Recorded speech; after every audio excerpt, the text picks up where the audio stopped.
الحمد لله رب العالمين والصلاة والسلام على خاتم الأنبياء والمرسلين سيدنا محمد وعلى آله وصحبه أجمعين وخلفاء الراشدين المهديين وجميع الصحابة والتابعين. أعوذ بالله من الشيطان الرجيم. ألم نجعل الأرض مهادا والجبال أوتادا وخلقناكم أزواجا. سبحانك لا علم لنا إلا ما علمتنا إنك أنت العليم الحكيم. رب اشرح لي صدري ويسر لي أمري واحلل عقدة من لساني يفقه قولي واجعل لي وزيرا من أهلي رب زدني علما وارزقني فهما ثم أما بعد. گرامی قدر حاضرین، عزیز بھائیوں، بہنوں اور بچوں، سورہ نبأ کی آیتوں پر بات چیت کا سلسلہ چل رہا ہے.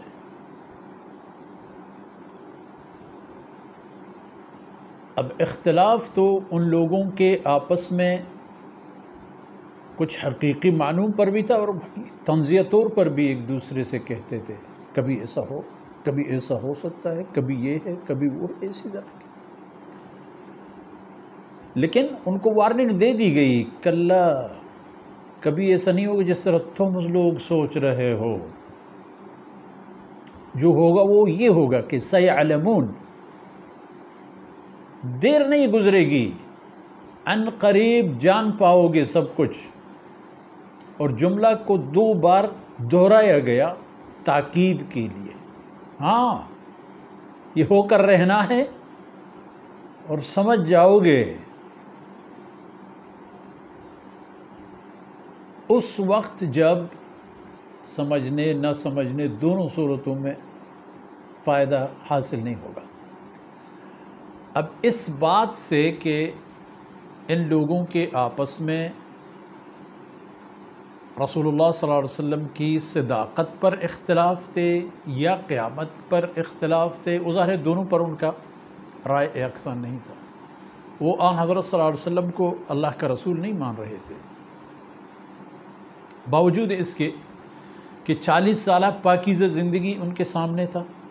اس کے باوجود کہ جناب رسول اللہ صلی اللہ علیہ وسلم کو اللہ کی غیبی نصرت بھی حاصل تھی.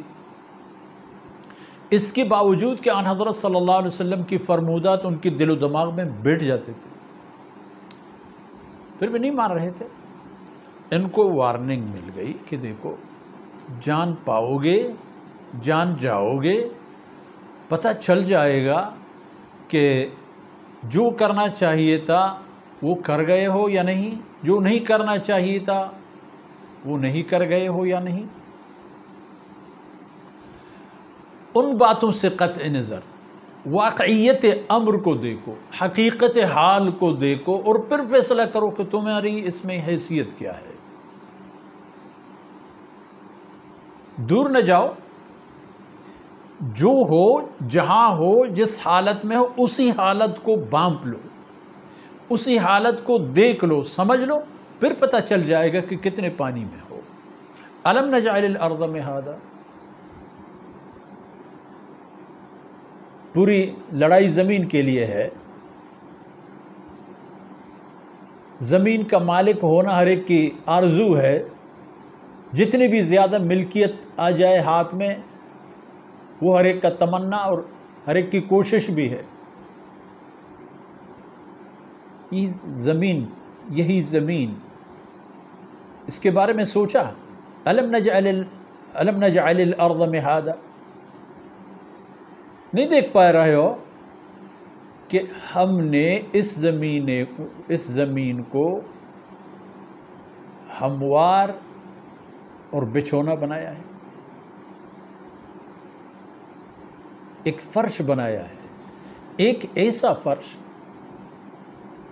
کہ ہر چیز کے لیے تمہاری ضرورت پوری ہے. ضرورت تو ہے گھر کا گھر کی ضرورت، زراعت کی ضرورت، تفریح کی ضرورت،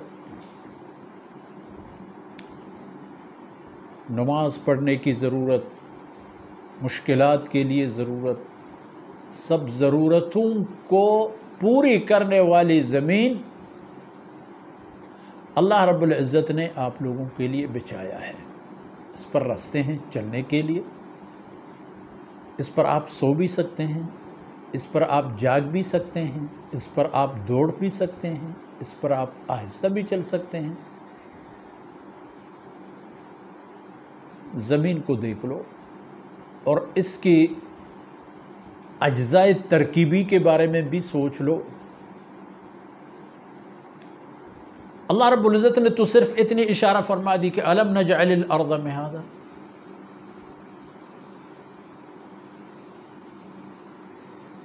دیکھ لو، اب اندر جا کے دیکھ لو تو پتہ چل جائے گا کہ یہ کیا ہے، کیا معمہ ہے یہ مٹیاں، یہ پتھر، تھوڑی اندر جا کر کے دیکھ لو تو وہاں پانی کے اتنے بڑے بڑے ذخائر، مزید قرید لو تو انواع و اقسام کے معادن، قیمتی دھاتیں، قیمتی پتھریں کہاں سے آ کر یہاں جڑ گئے۔ اب تمہیں تو اس بات پر اختلاف ہے کہ رسول اللہ صلی اللہ علیہ وسلم اللہ رب العزت کی طرف سے جو قانون لے کے آئے ہیں، جو نظام اور نظریہ لے کے آئے ہیں، جو عقائد اور اعمال لے کے آئے ہیں، ان کے بارے میں تم لوگ اختلاف کے شکار ہو کہ وہ سچا نہیں ہے، نعوذ باللہ۔ کبھی اس کو شاعر کہتے ہو، کبھی اس کو ساحر کہتے ہو، کبھی نعوذ باللہ اس کو دیوانہ کہہ دیتے ہو، اور جو کچھ وہ فرما رہا ہوتا ہے اللہ کی طرف سے انہیں قبول بھی نہیں کرتے ہو۔ مگر یہ دیکھ لو، اور یہاں تک بھی فرمایا کہ الم نجعل الارض کفاتا احیاء و امواتا، نہیں دیکھ رہے ہو کہ ہم نے زمین کو آپ لوگوں کے لیے اتنی کافی بنا دی، کفایت کرنے والی بنا دی کہ زندوں کے لیے بھی کافی اور مردوں کے لیے بھی کافی۔ کوئی زمین کے اوپر، کوئی زمین کے اندر، سب کو جگہ میسر ہے۔ اگر عدم توازن ہے وہ تو انسانی جرائم میں شامل ہوتا ہے۔ اللہ رب العزت نے انسان کو ایک آدم و حوا کے وجود سے دنیا میں پھیلایا ہے، اور اللہ رب العزت کے قانون کے مطابق اس تمام فیملی کو، اس تمام عظیم تر فیملی کو اس زمین کی تمام کونوں اور کناروں میں بود و باش کا حق حاصل ہے۔ جئیں اور جینے دیں اس بنیاد پر، کمائیں اور کمانے دیں، کھائیں اور کانے دیں۔ تو آن حضرت صلی اللہ علیہ وسلم اللہ رب العزت کی طرف سے جو قوانین لائے ہیں، اور آپ کو یہ فرما رہے ہیں کہ بھئی موت کو تم انکار نہیں کر سکتے ہو، اس میں شک نہیں کر سکتے ہو، کیونکہ یہ ایک ایسی اٹل حقیقت ہے جس سے ہر ایک کو عملاً گزرنا ہوتا ہے۔ ہم اپنے عزیزوں کو اپنے ہاتھوں سے جا رہے ہوئے دیکھ لیتے ہیں۔ مسئلہ تو اس موت کے بعد کا ہے کہ آن حضرت صلی اللہ علیہ وسلم اللہ کے فرمودات کے مطابق آپ سے کہہ رہے ہیں کہ یہ موت دوبارہ زندگی میں تبدیل ہو جائے گی، دوبارہ زندہ کیے جاؤ گے۔ اس میں تم لوگ اختلافات کے شکار ہو۔ تو جب یہ بات ہے، یہ سارے کام اللہ نے کیے ہیں، پیدا بھی اللہ نے فرمایا ہے، زندہ رہنے کے حق، حقوق، سہولت اور آسانی اور مواقع اللہ نے دے دیے ہیں، اور اللہ رب العزت کی ذات نے زندگی کا مقدار اور موقع مقدر فرمایا ہے۔ اس کے خاتمے پر موت آ جاتی ہے، اور موت کو اللہ رب العزت فرماتے ہیں ہم دوبارہ زندگی میں تبدیل کر دیتے ہیں۔ ایسی زندگی ملے گی جس کے بعد دوبارہ پھر موت نہیں آئے گا۔ پھر اہل جنت دائمی زندگیوں میں لذتوں میں ہوں گے، اور اہل جہنم دائمی ذلتوں میں ہوں گے، دائمی تباہی ان کے لیے ہوگی، اور دائمی مصیبتوں میں گرفتار ہوں گے۔ ایک لمحہ کے لیے بھی انہیں چین اور سکون میسر نہیں ہوگا۔ تو اس لیے آپ لوگ اگر اس حقیقت کے منکر ہو تو پھر زمین کو دیکھ لو. الم نجعل الارض مہادا، کیا ہم نے زمین کو آپ لوگوں کے لیے بچھونا نہیں بنایا ہے؟ اسی پر کھیتی باڑی بھی کر لیتے ہو، اسی پر کھیل کود بھی کر لیتے ہو، اسی پر سفر بھی کر لیتے ہو، اسی پر گھر بار بھی بنا لیتے ہو، اور سب کچھ یہی زمین ہے. تفریح اور جو بھی قسم کے انسانی سہولتیں، آسانیاں، سب کے لیے جگہ اللہ نے عنایت فرما دی. تو اللہ کی بندگی مقصد ہے زندگی کا، اور اسی کے لیے آن حضرت صلی اللہ علیہ وسلم آپ لوگوں کو بلا رہے ہیں اور آپ لوگ منکر ہو رہے ہیں. تو اب سوچ لینا چاہیے انسان کہ جس کی اپنے وجود میں آنے، اپنے وجود کو سنبھالنے اور جو وسائل دستیاب ہیں ان کو پیدا کرنے میں اس کا اپنا کوئی عمل دخل نہ ہو، یہ سب کسی اور کی مہربانی اور مرضی اور انتخاب سے ہوں، اور پھر وہ انسان کو کہہ دے، یعنی اللہ کی ذات انسان سے کہہ دے کہ زندگی میری مرضی پر گزار دو، ایسی زندگی ملے گی کہ وہاں تمہاری مرضی چلے گی، اور یہ سب کچھ جو تمہارے پاس ہے ان میں سے ایک ذرہ بھی تمہارا اپنا نہیں ہے، یہ سب اللہ رب العزت کی طرف سے دی ہوئی نعمتیں ہیں.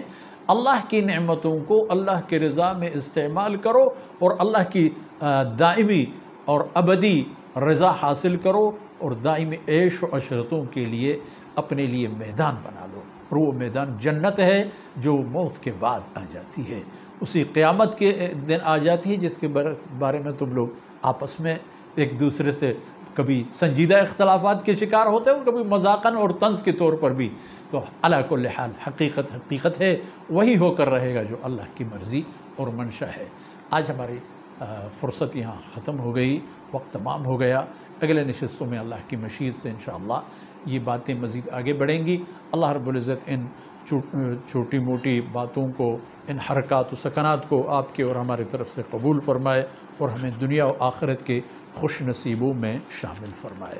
وصلی اللہ علی نبینا محمد وعلی آلہ وصحبہ اجمعین. لا إله إلا الله لا إله إلا الله محمد رسول